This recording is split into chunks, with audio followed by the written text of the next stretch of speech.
Assalamualaikum warahmatullahi wabarakatuh. Saya Nik Zaira dan saya Najah Zelina. Kami akan membentangkan satu aplikasi yang diberi nama My Challenge, the future starts here. Apa itu My Challenge?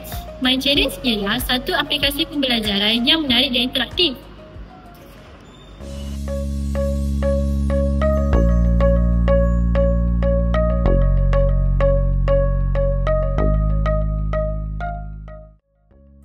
Mengapakah kami membangunkan aplikasi My Challenge?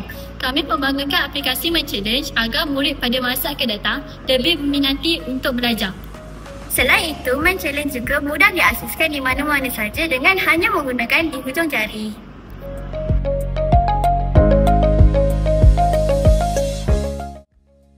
Dalam membina aplikasi My Challenge, kami menggunakan subtopik yang sesuai.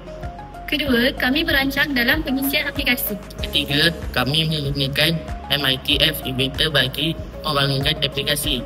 MITF Inventor bukan sahaja mudah digunakan, tetapi menyeronokkan.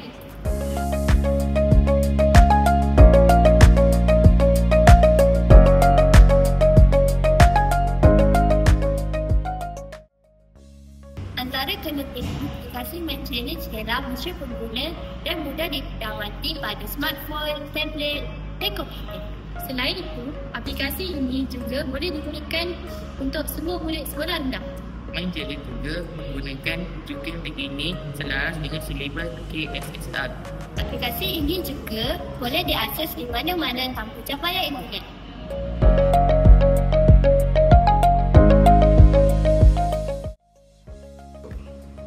Wow, sangat menarik aplikasi My Challenge ini ya. Betul tu, jadi apa lagi? Jom turun aplikasi My Challenge sekarang. Bye!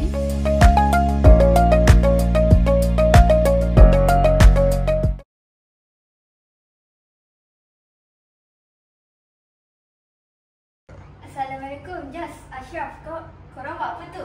Kami menggunakan MITF Inventor bagi membangunkan aplikasi.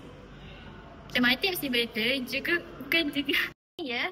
Betul tu, jadi apa lagi? Jom turun aplikasi My Challenge sekarang. Bye!